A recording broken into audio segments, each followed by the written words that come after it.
You're working on your dream. Your dream is to go racing. This car is just a means to make that happen.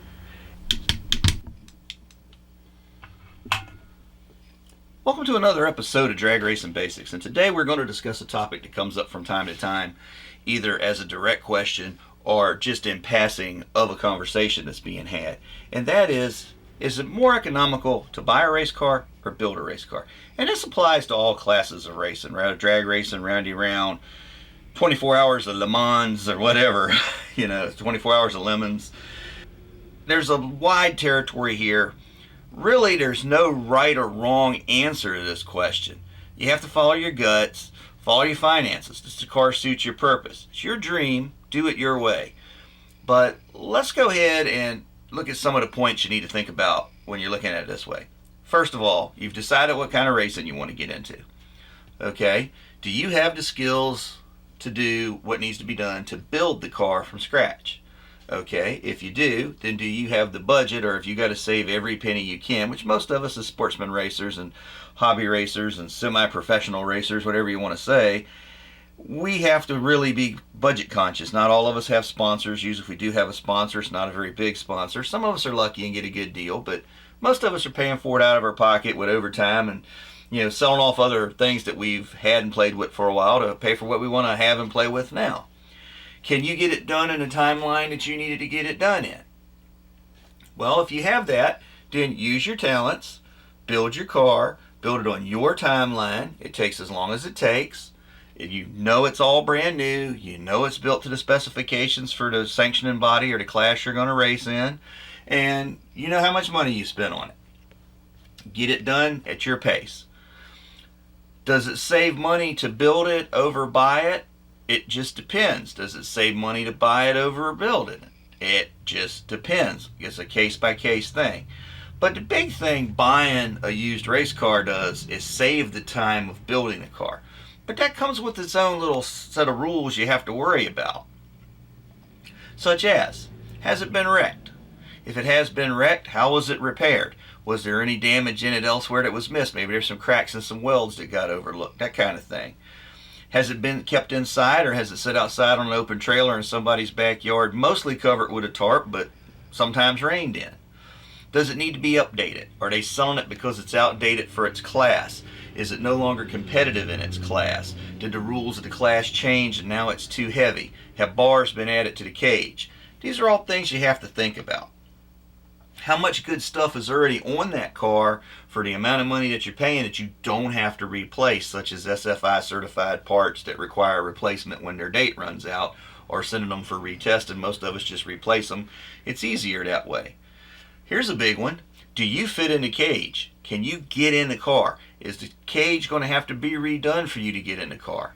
Was the car laid out in such a way that it can be moved enough for you to get in it? If the car was built for a really small person, say 5 foot tall, and you're 6'3" and 300 pounds, you're going to have trouble getting in it. Sometimes, depending on where the main hoop was placed, you may have to completely redo the cage to be able to have enough room to get in it. By the same token, if you're a really smaller person and 5 foot, 120 pounds, and this thing's set up for somebody that was 6'6", and the seat's all the way back and the cage is actually pushed back, or behind your head, in front of your head with a backwards facing funny car cage, you can't really move that up to where it needs to be to meet within your helmet clearances to safely drive the car. So you got to rebuild it, put another funny car cage in it. These are things you have to think about. Does the steering wheel come off to make room for a larger person to get in and out of the car? Where's the bars placed? Are they too high in relation to the driver, too low in relation to the driver for the door bars? Just some stuff to think about. Is the car being sold because it's technologically obsolete? Is it a leaf spring car on a drag strip? Is it a ladder bar car on a drag strip? Not really obsolete, but outpaced by some of the 4-link cars that are a little more adjustable, things like that. Here's a big one. Is the car well built? Was it built by a professional? Was it built by a talented hobbyist? Was it built by a semi-professional chassis builder? Was it just thrown together by a bunch of people that never built a race car before, and that's why it became an unfinished race car or a stalled project? These are things you have to look at. Is it mild steel or chromoly? Okay, if it's chromoly, it's lighter, and if it was done right, it's quite a bit stronger. But chromoly will get cracks in its chassis quicker than a mild steel car. Chromoly car, 5-10 year life expectancy. Mild steel car, 2-3 times that if it's taken care of and not wrecked. What size tires does it have on it? Maybe it's got a larger tire than you were looking at initially buying. You were looking at running a 9 or 10 inch stock wheel well sized tire, and now you're over here looking at this 32 by 14 or 15 inch monster big tire car. Well, that's double the price almost to put tires on that car. Will your racing budget allow you to put tires on that car? There's an old saying in racing, don't buy a car you can't afford to put tires on. There's a reason that became an old saying.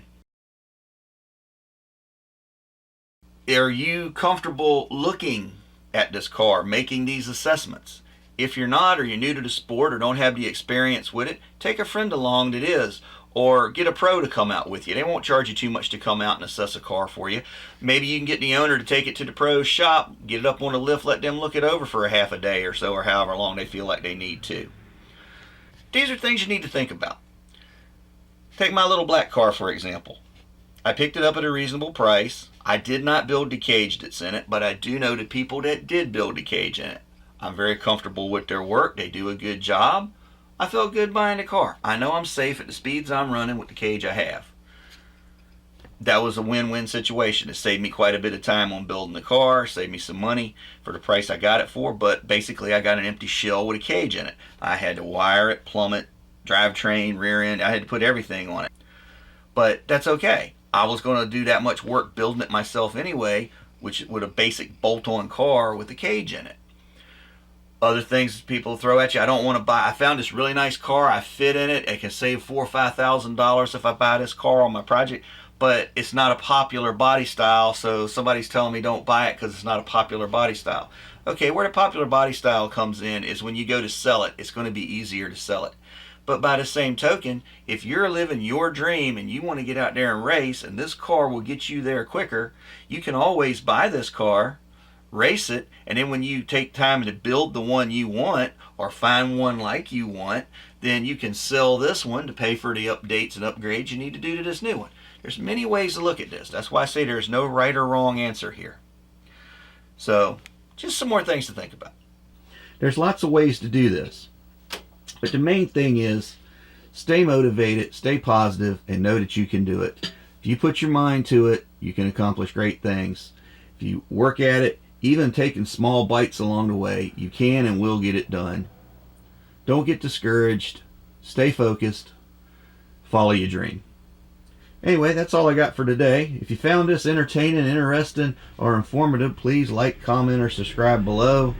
We love to hear from you. If you have a question you'd like to get answered out here on Drag Basics or on Fabracemodrepeat, let me know. I'll see what we can do about it. So until next time, have a great day. Keep practicing your skills. Keep applying what you've learned. You never know how far it could take you. You may come up with something great. If not, you learned a lot and had fun in the process. Thanks for watching.